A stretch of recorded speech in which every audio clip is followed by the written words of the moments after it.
নেশার বিরুদ্ধে সক্রিয় সূর্যমণিনগর যুব মোর্চার কর্মীরা। এলাকাকে নেশামুক্ত করতে এবার সক্রিয় সূর্যমণিনগরের যুব মোর্চার কর্মীরা। 18 সূর্যমণিনগর বিধানসভা কেন্দ্রের যুব মোর্চার কর্মীরা এলাকায় শান্তি সুস্থিতি বজায় রাখতে নেশার বিরুদ্ধে সোচ্চার হচ্ছেন। এই কেন্দ্রের অন্তর্গত সবগুলি থানায় ডেপুটেশন দিচ্ছেন যুব মোর্চার কর্মীরা। বুধবার শ্রীনগর থানায় ডেপুটেশন দেন সূর্যমণিনগর মণ্ডল যুব মোর্চার সভাপতি সায়ন দাস সহ অন্যান্য কর্মীরা।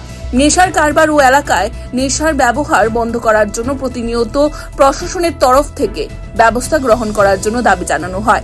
যারা নেশা করেন এবং যারা নেশা সামগ্রী বিক্রি করছেন তাদের বিরুদ্ধে কঠোর আইনি ব্যবস্থা গ্রহণের দাবি জানান যুব মোর্চার কর্মীরা। তারা পুলিশকে এই বিষয়ে সম্পূর্ণ সহযোগিতা জানান। সম্প্রতি নেশার বিরুদ্ধে যুদ্ধ ঘোষণা করেন এলাকার বিধায়ক রামপ্রসাদ পাল।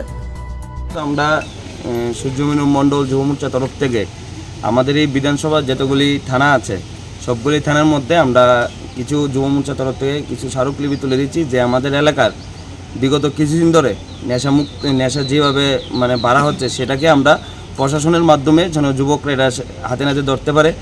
এরপর আমরা এই প্রশাসনের তরফ থেকে যেন সমস্ত কিছু পদক্ষেপ নেওয়া হয়। আমরা সূর্যমণি বিধানসভা চাই একমাত্র যে শ্রেষ্ঠ সূর্যমণি গঠন করার। সেই শ্রেষ্ঠ সূর্যমণিনগর গঠন করার মধ্যে তো আমাদের নেশামুক্ত গঠন করতে হবে সূর্যমণিনগরে। তো আমরা চাই সকলে মিলে এটাকে আমরা সবাই সহযোগিতা করব এবং প্রশাসনকে আমরা বলে দিয়েছি যেন তারা সবাই মিলে আগামীকালকে যেন সেটার দিকে লক্ষ্য রাখে। কি আশ্বাস দিয়েছে আপনাদের? আমাদের প্রশাসন এখানে উচিত উপস্থিত নেই, সেকেন্ড হচ্ছে আমাকে বলেছে যে আগামীকালকে থেকে না আজকে থেকেই উনি এই পদক্ষেপটা নেওয়া শুরু করবে এবং বিভিন্ন জায়গায় উনি আজকের থেকে টহলদারি শুরু করবে। View report, CNE TV. CNE TV, channel for news and entertainment.